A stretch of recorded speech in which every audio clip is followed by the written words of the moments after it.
Please be advised, this episode does have content that some may find distressing. As always, listener discretion is advised and it is not suitable for anyone under the age of 13. Hello, and welcome to It's Murder Up North, and this the next part in the Wakefield Prison series. Over the last 10 episodes, I delved into the case of Jeremy Bamber and the White House Farm murders. At Jeremy's trial, Judge Drake asked the jury to consider how many coincidences are too many, which would be a similar question challenging the detectives in this next case. It shares some similarities with Bamber's situation, namely that the passage of time caused the loss of critical clues. While both culprits would also have their case heard before Judge Drake, Jeremy appeared before him at his trial in 1986, while the subject of this episode found that Mr. Drake was one of the 3 judges who would oversee his appeal. But both men would end up spending time in Wakefield Prison, and both continue to protest their innocence. Join me as I delve into the murder that led to the imprisonment of Ernie Clarke.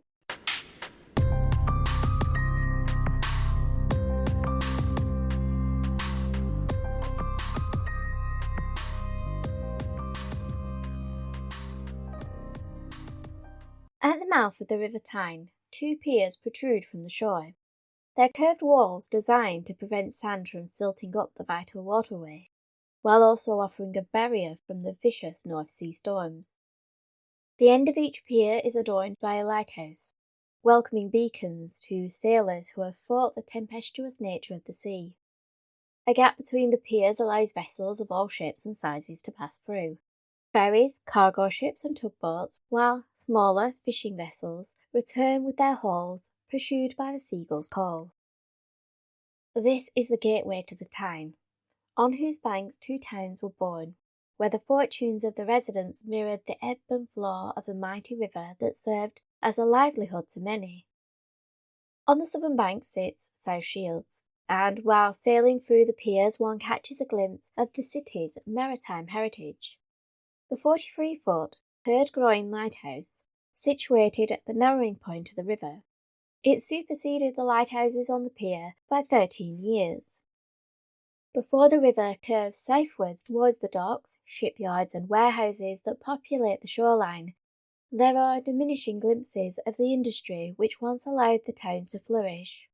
One such spot lies just beyond the Herdgroin Lighthouse, where the only remnants of the past are the rotting wooden jetties, shattered and broken by tide and time.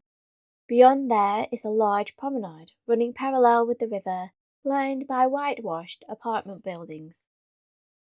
These homes enjoy views over the Tyne, its ever-changing water bathed in sunlight or shrouded in fog, while they also bear the brunt of the harsh winter storms which roar in from the North Sea. But this was not always a residential area, for the land upon which these apartments now stand once formed part of the town's industry. The wooden jetties once served as docking points for vessels to load and unload cargo, while on the shore, giant cylindrical storage tanks rose. Built of riveted sheets of metal, they stood like silent sentinels, observing passing ships. The still, steel structures weathered the harsh winters and sweltering summers of the 1970s, as the people of the town went about their lives, going to work at the docks, descending into the coal mines, or shopping on King Street. In 1970, the town's picturesque Marine Park hosted the television show It's a Knockout, while the following year saw the singer and comedian Harry Seacombe, who starred in The Goon Show, perform at the Tavern nightclub. In that same year, the Tyneside storage tanks came under new management, with former owner Esso relinquishing the site in 1963. It was officially taken over by Velvet Liquids in 1971. But as one part of the town saw new beginnings, others saw their end, with the last steam ferry, the Northumbrian, conducting her final sail on the Tyne in April 1972, after 40 years of operation. It was in October 1973 that the whole town would feel the effects of an oil embargo, which crippled the country, with workers striking, fuel prices rising, and energy shortages resulting in blackouts being implemented. The oil embargo came to an end in March 1974, but in that same month the community would be shaken by the murder of 8-year-old Julia Brown, who had disappeared on her way home from school, with her body being found on an allotment. This is a case I shall be covering in an upcoming episode. And at the time it was a crime which shocked the town, and parents held their children a little tighter in the aftermath. A year passed by, and while the town was still reeling from the murder and the effects of the oil embargo, 4 lucky girls from Ethel Hardy's dance school earned the opportunity to appear in the gangster musical Bugsy Malone. The film became a spectacle of the screen, but in 1976 the residents of South Shields would view another spectacle when the 4,400-ton collier boat Duncan's Bay Head ran aground in thick fog close to the Herd Groin, within view of the steel storage tanks of Velva liquids, which remained passive observers. However, in October of 1976, these storage tanks would make the news when firefighters were called to the complex after an explosion had blown the top off one of the giant cylinders. However, these incidents paled in comparison to the pomp and ceremony witnessed in July 1977, when Queen Elizabeth II visited the town as part of her Silver Jubilee celebrations. And the crowds would gather once again that month to see the heavyweight boxing champion Muhammad Ali parade through the town on an open-top bus which had been decorated for the Queen's visit. He was visiting the town to promote youth boxing, but he also made a stop at the Al-Azhar Mosque on Laygate Lane, where his marriage to his wife Veronica was blessed. The triumphant scenes gave way to a turbulent year in 1978. From January that year, steelworkers began to strike. Their calls for better pay would soon be joined by employees in other sectors, prompting widespread shutdowns of industries and services. The economy became destabilised, as did the government, who struggled to maintain control of the situation, which deepened in September, heralding the beginning of what became known as the Winter of Discontent, as the unrest in the country was compounded by the coldest winter in 16 years. The impact of this year would be the precursor to major changes being implemented in the following decades, which saw a decline in the industries which once enabled towns like South Shields to thrive. One such place would be the Velva Liquids complex, with the site being demolished in 1989. But 10 years before this fate, the complex, which had silently observed the passage of time, would play its own part in the history of the town. In 1979, the storage tanks of Velva Liquids fell under the spotlight, yielding answers for one family who had spent the previous 9 years wondering what had happened to their loved one. The Velva Liquids storage depot, which stood on River Drive, was overlooked by the houses which populated the low-top area of the town. To its right was a small inlet and beach, beyond which once stood a caravan site which offered visitors views of the Tyne, the Herd Groin, and the twin lighthouses beyond. The complex itself was occupied by several storage tanks which stood roughly 40 feet tall and had been utilised for the containment of oil, petrol and chemicals. At the edge of the site, where the shoreline meets the water, a wooden jetty jutted out into the river, from where boats could load and unload, although it became a popular fishing spot for locals who referred to the crumbling wooden prominence as Geordie's Jetty. The largest tank stood at the centre of the site. To its left, if viewed from River Drive, stood 2 almost identical tanks, the first standing close to the road, while the second stood behind it on the river's edge.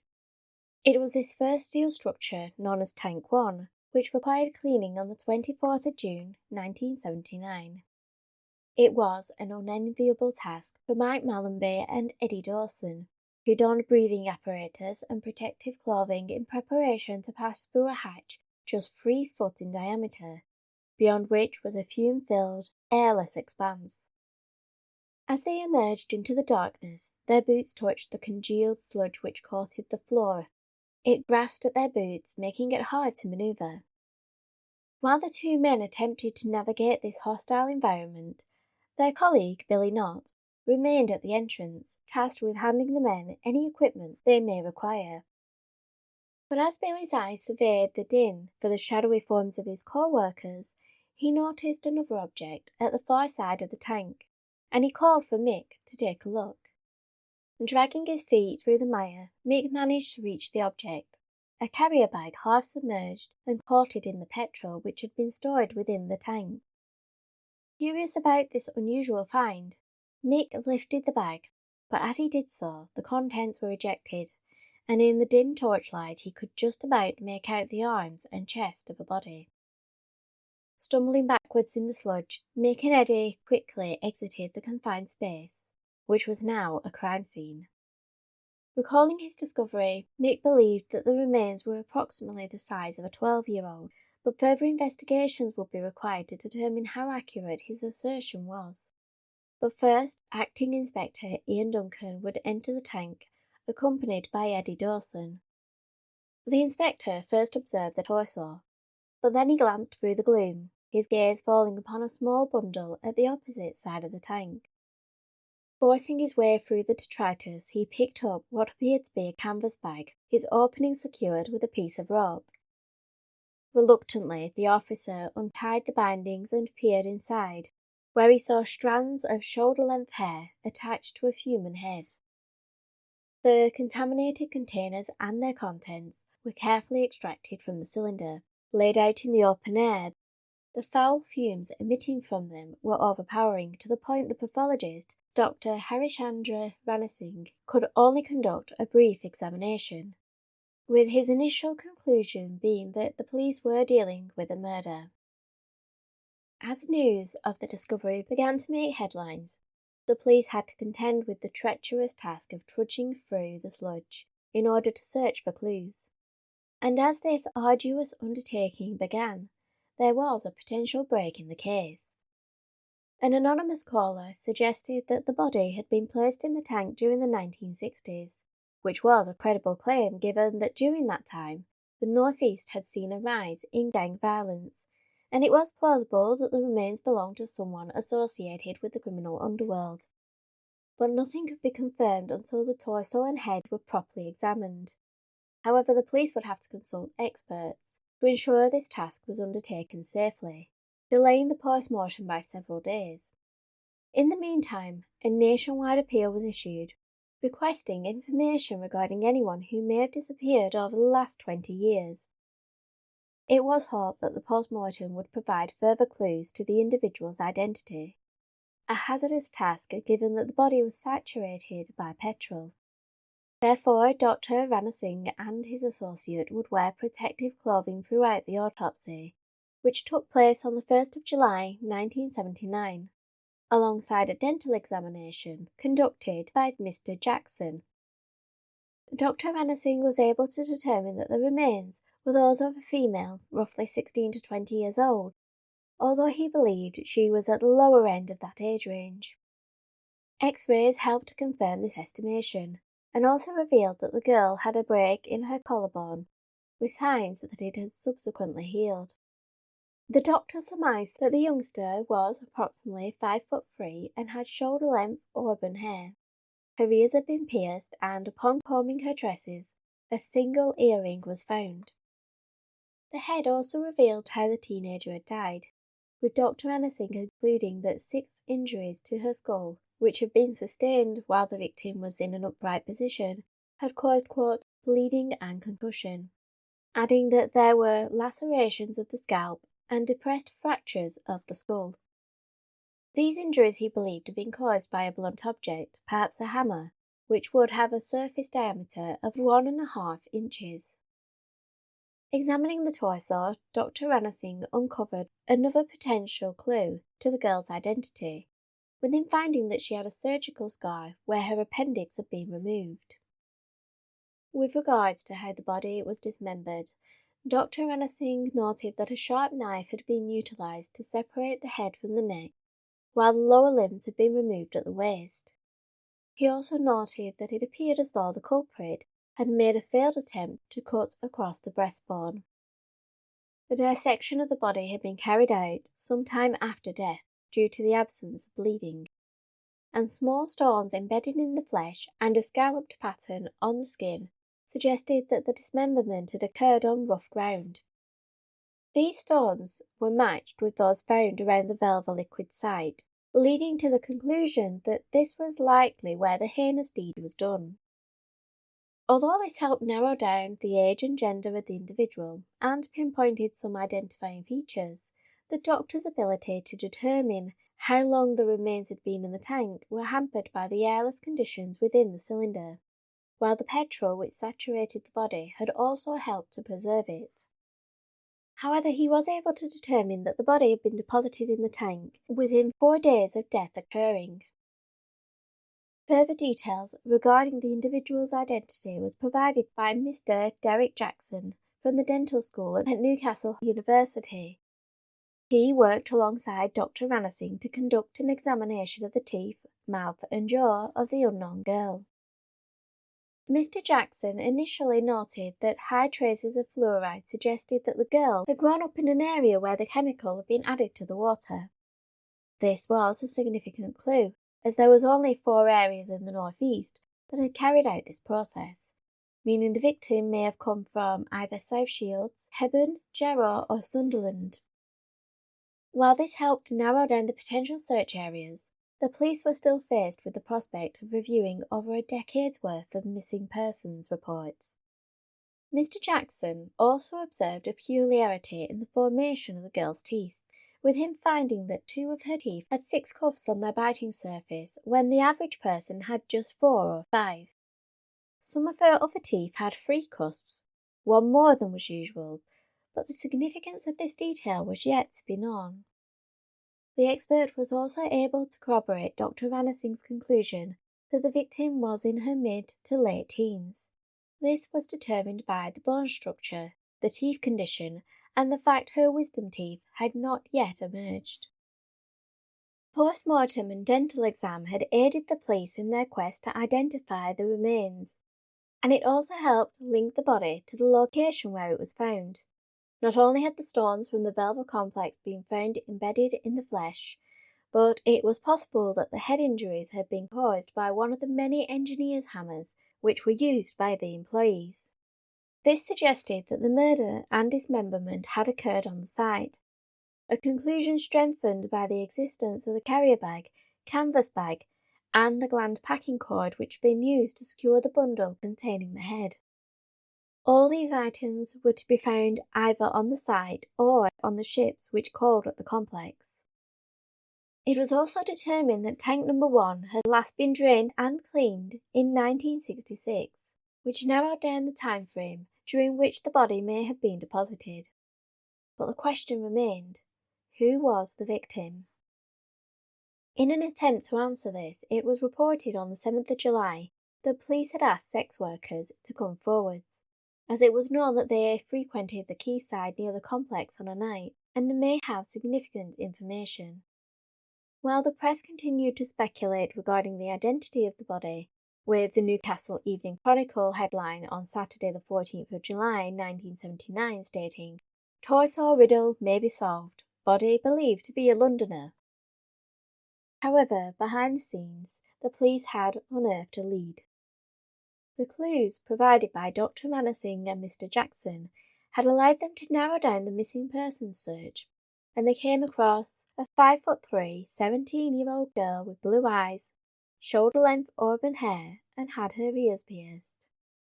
She had been reported missing in January 1970. Delving into her medical history, detectives learned that the teenager had broken her collarbone in 1964 and had her appendix removed in 1969. And an examination of her siblings' teeth showed that not only did they have high traces of fluoride, but also possessed the unusual cusps that had been observed in the teeth of the teenage girl. It was a phenomenon which prompted Mr. Jackson to state that in more than 25 years of clinical practice, I cannot recall another example of such teeth. The final confirmation of the girl's identity came when a fingerprint from the hand of the body was linked to an inky impression left on an old school record of Eileen McDougall. She was barely 17 years old when she vanished in 1970. Born and raised in South Shields, Eileen's family consisted of her mum Agnes, dad William, and 5 siblings, who lived on the Whiteleys estate, 3 miles south of the Velva Liquids complex as the crow flies. Her mother was a housewife, while her father worked as a tank cleaner, a role that meant he was away from home for prolonged periods of time. Yet, according to statements made in court, William, when he was at home, drank excessively. He was alleged to be a domineering and violent man who turned his aggression on his wife and children, but, according to the court, not to the extent that he had caused serious harm. This made for an unsettling home life for the youngster, who saw her older siblings move away as soon as they were able. First, it was her brother Billy, whose fraught relationship with his father prompted him to flit. Billy joined the Royal Engineers and resided in Maidstone in Kent, while he undertook basic training. During his service in the regiment, he was stationed in Gibraltar, where he met and married his wife Marie, with the pair residing in Maidstone at the time of Eileen's disappearance. Elizabeth would be one of the next siblings to leave home. In 1969, she found a flat with 2 other girls, Mary Bell and Sue Sutherland.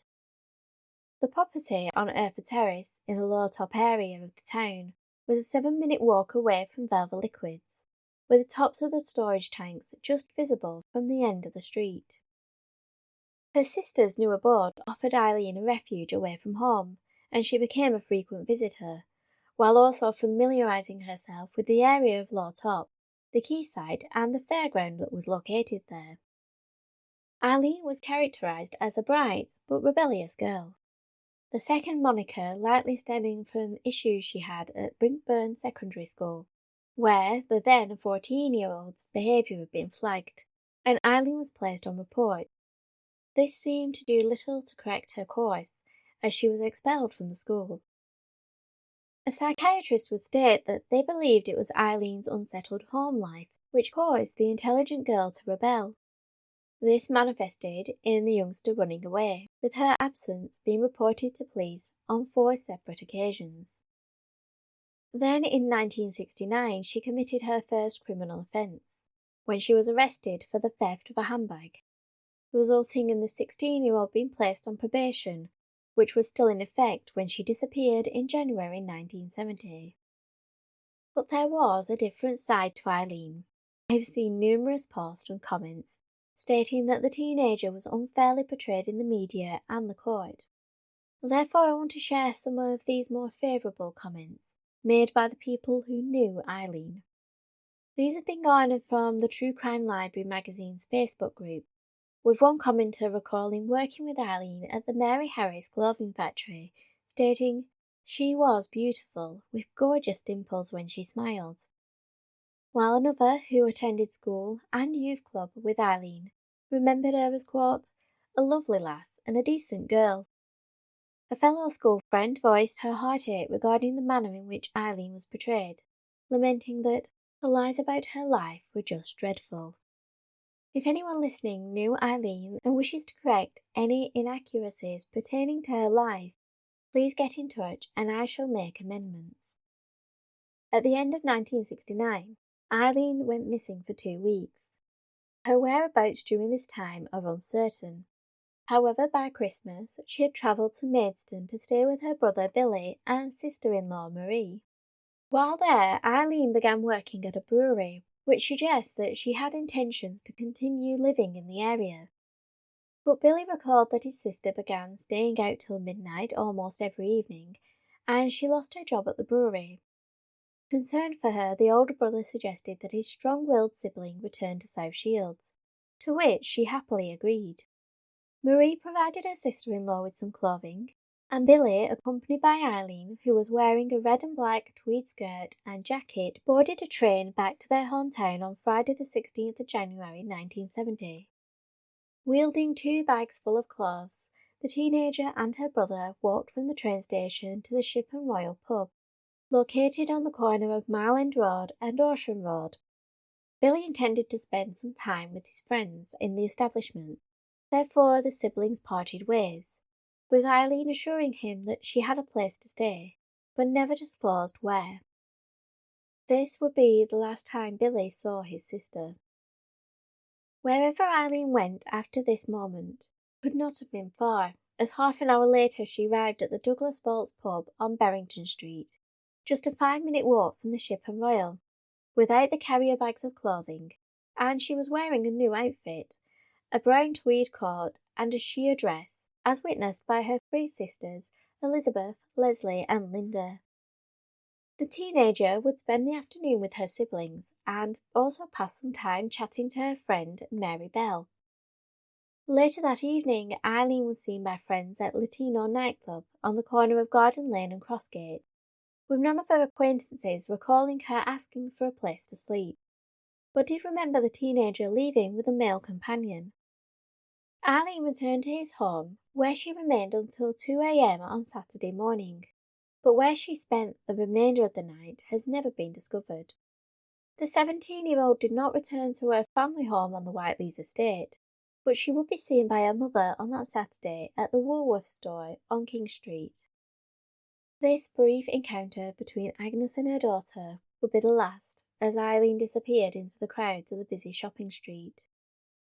There is another gap in the timeline, as no one knows where Eileen went that Saturday, with her next and final sighting occurring at 2:30 on the morning of Sunday the 18th of January. The 17-year-old arrived at the family home of her boyfriend Graham Atkins on HS Edward Street, located where the Wrecking-Dyke Industrial Estate now stands.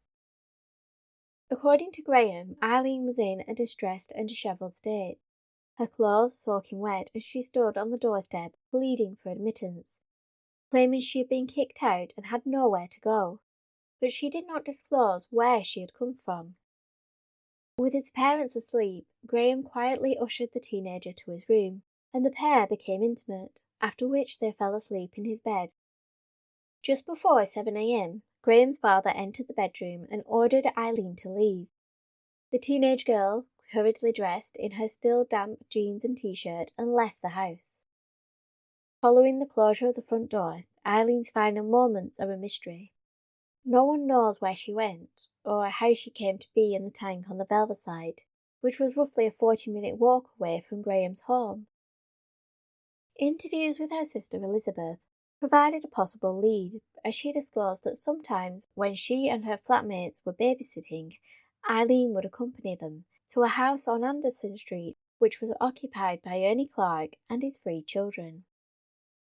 Anderson Street was about a 5-minute walk from the Ship and Royal pub and just 10 minutes from the Douglas Vaults, posing the possibility that Eileen may have visited the address on Friday the 16th of January in order to leave her bags of clothing and get changed, and it was possible she had stayed there that weekend. But detectives had to consider 2 other issues. Firstly, Dr. Anderson could not pinpoint exactly when the body was deposited in the tank. He gave an estimate of any time between 1970 and 1973. And although Eileen was reported missing in January of 1970, there was nothing to indicate that she had actually died at that time. Furthermore, they had yet to resolve how she ended up at the Velva site. Detectives drew assertions from the layout of the complex itself. They believed that the torso and head had been deposited in the tank via a 3-foot-wide hatch located on the roof of the structure. This was the only access point which was not fastened with bolts and could be easily opened with a single hand. However, access to this area could only be made by ascending a 40-foot vertical ladder attached to the adjacent tank. After this, you'd traverse a raised walkway and then you'd head across the roof of Tank 1 to reach the hatch on the opposite side. The police believed that this route implied that the individual responsible would have needed some knowledge of the site, and also supposed that if the individual had worked there, they may have been aware that the tank wasn't due to be deep cleaned at the time the body was discarded. While they had initially stated that they were not looking at the employees of the site, and had to consider that the killer may have come to the complex via one of the ships that used the jetty, or from somewhere else, detectives were now reconsidering that position, particularly when they learned that Ernie Clarke, the man whose children had been cared for by Eileen's sister, had once been employed at Velva Liquids. Their interest was piqued further when employment records revealed that Clarke had been working there since 1966, but he left his job roughly 2 weeks after the teenager disappeared. Clarke was tracked down to his new home in Hull, where he had been living for the last 9 years. He seemed to have settled well, having secured employment at the fish market upon his arrival in the city in September 1970. Over the preceding years, he remarried, but by 1977 he became a single father once more, when the divorce with his second wife was finalised. 2 years later, in March 1979, Clarke was made redundant from the fish market, but he had managed to find a new position. However, he would never start this job, as police officers led him away from his home and escorted him back to South Shields. Ernest Adolphus Clarke was born in St. Kitts in the West Indies. A former seaman, he arrived in England in 1963 and settled in the northeast town of South Shields, where he secured work as a pipe fitter for a company called Tubecraft, who were working on installations around the town. Over the ensuing years, he married and had 2 daughters and 1 son. Meanwhile, his hard-working nature was recognised by the management of Tubecraft, who had taken over the running of the Velva Liquids site. In 1966, having seen his efficiency in action, the first manager at the complex, Douglas Moon, offered Clarke a job, and he would remain at Velva until the end of January 1970. Yet while Clarke's work life seemed to be stable, issues in his marriage resulted in his wife leaving, and he became responsible for the care of his 3 young children. It was this situation which led to him employing Eileen's sister Elizabeth and her flatmates as babysitters, tasked with caring for the infants while he went to work. When the police delved into his background, Clarke appeared to be a reputable and hard-working man. His only interaction with the law was the theft of his wife's post office bank book, for which he received a £50 fine. It was reported that while Clarke's hard-working nature had secured his job at Velva, his timekeeping had become an issue, with foreman Mr. Fennick reprimanding him for his tardiness. It was also suspected that Clarke was stealing petrol, prompting Mr. Fennick to conduct regular spot checks. But other than this, there seemed to be nothing to imply that Clarke would be capable of killing Eileen, and all the detectives had to go on were a series of coincidences. Clarke had worked at Velva but left within weeks of Eileen's disappearance. Through her sister Elizabeth, he had a connection to the 17-year-old, who occasionally came to his home to help when her sister was babysitting, and his house was within easy reach of Eileen's last known locations. But were these just coincidences? It was hoped that upon the arrest of 48-year-old Clarke on the 12th of July 1979, that he would provide further details to strengthen their case. When they informed him of why they had come to his home, Ernie was said to have sat on a bed, held his head in his hands, and asserted, "You must be picking on me." At the police station, Clarke allegedly stated that he had not had sex with women in St. Kitts, but while in England discovered he had a preference for young white women between the age of 16 and 21, going on to claim that he had been intimate with Eileen's sister Elizabeth and her flatmate Sue Sutherland, both of whom he had employed to care for his children. He acknowledged that he knew of Eileen only because she occasionally accompanied her sister when they came to look after his daughters and son, but beyond this he had no interaction with her. The interviewing officer, Chief Superintendent Anderson, informed Clarke that he was the only employee at the Velva site that was familiar with Eileen, prompting the suspect to respond, "You are telling me that I am the only one at Velva that had a connection with Eileen. I am a worried man now." Despite admitting his nervousness, Clarke continued to be cooperative, as they asked him about when he had last seen Eileen. Clarke disclosed that it would have been at Latino's nightclub, which had been one of Eileen's last known locations. While C.S. Anderson pointed out the uncanny connection, further investigations were unable to determine whether Clarke had been at Latino's on the weekend Eileen disappeared. Although it seemed as though Clarke was being open with the police, C.S. Anderson suspected that he wasn't being completely honest, and the officer advised Clarke that they were just seeking the truth, to which the suspect replied, "Don't kid me that there is any evidence after 9 years." Was this the boast of a killer, or the assertions of a man who feared he was being set up for a crime he hadn't committed? Perhaps sensing the latter, Clarke asked if the police wanted him to tell them he did it. But when asked if he had, he replied, "Definitely not. Nothing like that is on my conscience. You are not going to tie me up. I will never admit it. I would rather go to the gallows than go to prison for a long time." There was nothing in his initial interviews that helped strengthen the case against Clarke. However, a tip-off received from one of his former co-workers at Velva brought the police back to the storage tanks. A thorough search of the complex had been carried out, and specialist teams in breathing apparatus had entered tank number 1 in hopes of finding clues. But no further evidence had been recovered, nor did they find Eileen's legs. But the testimony of Ronnie Embleton provided police with some striking new details and a fresh lead to follow. Mr. Embleton clarified why Clarke had left Velva on the 27th of January 1970, explaining his former colleague had disagreed with the choice to promote Mr. Embleton to the position of charge hand, and he had written a letter to the manager, Douglas Moon, expressing his disapproval. But Mr. Moon, who ran the complex like a naval vessel where the captain's orders were final, saw Clarke's protestations and recommendation for another employee to be given the position as a sign of insubordination, and upon receipt of the letter, Mr. Moon wrote a correspondence to Clarke dismissing him. Embleton stated he had become aware of this situation as he had seen a copy of the letter addressed to Mr. Moon some time after Clarke had left the facility.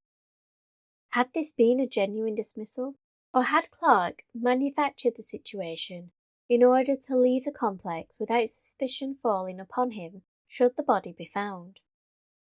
While police pondered this, they were also provided further information by Mr. Embleton regarding Clarke's character.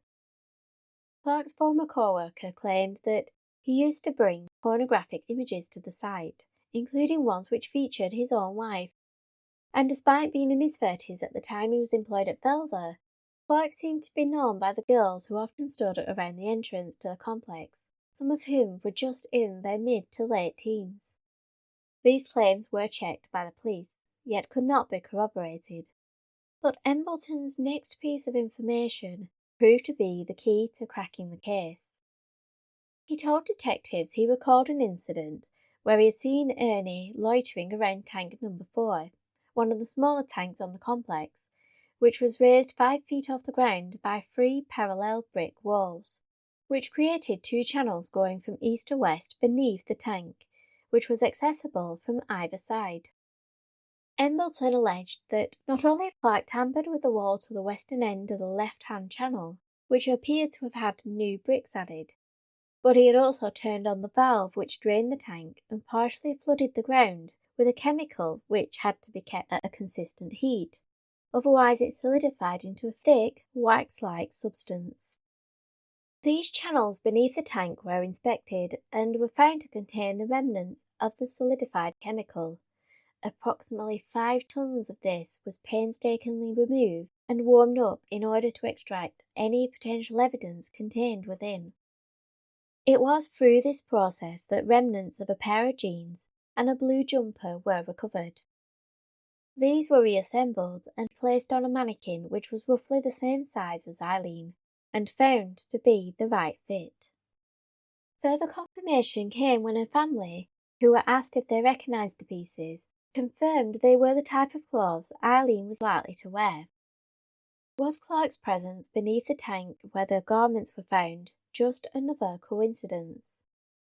To find out, he was brought back into the interview room and informed of the discovery, and the detail that the claws appeared as though they had been cut from the body.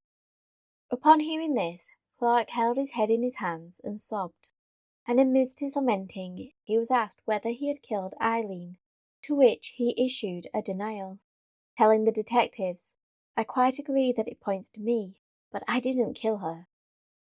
His pleas of innocence remained steadfast, as he was charged with the murder of Eileen McDougall, and although he was offered bail, he was unable to pay.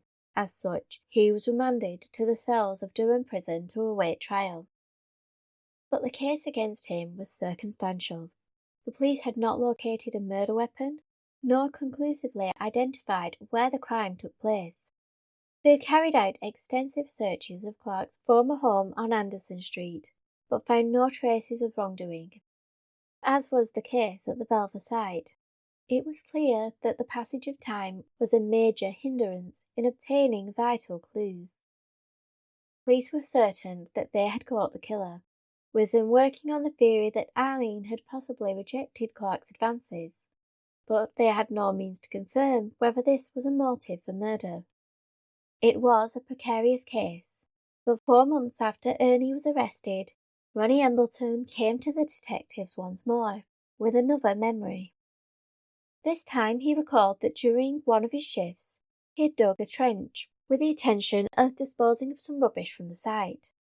Mr. Embleton stated that the hole was roughly 6 foot long by 2 foot wide, and 3 foot in depth, and he had ended his day with the intention of completing the task on his next shift. However, when he returned to work, Ernie informed him that he had already filled in the trench.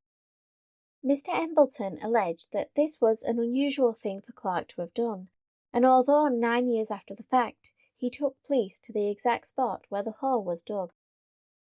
Having been informed by Mr. Embleton that the trench being filled and the draining of tank number 4 had occurred around the time of Eileen's disappearance, they hoped the site would yield more clues, perhaps even the missing legs, but extensive excavations unearthed no further discoveries. Despite this disappointment, Clarke's own words would strengthen the case, as Clarke's cellmate at Durham Prison would disclose that the 48-year-old had admitted to the murder, with Ernie allegedly telling him, "I did it, but they'll never prove it after 10 years. It was on the basis of these words, alongside the circumstantial evidence, which led to Ernest Clarke appearing at Newcastle Crown Court in June 1980 to be tried for the murder of Eileen McDougall.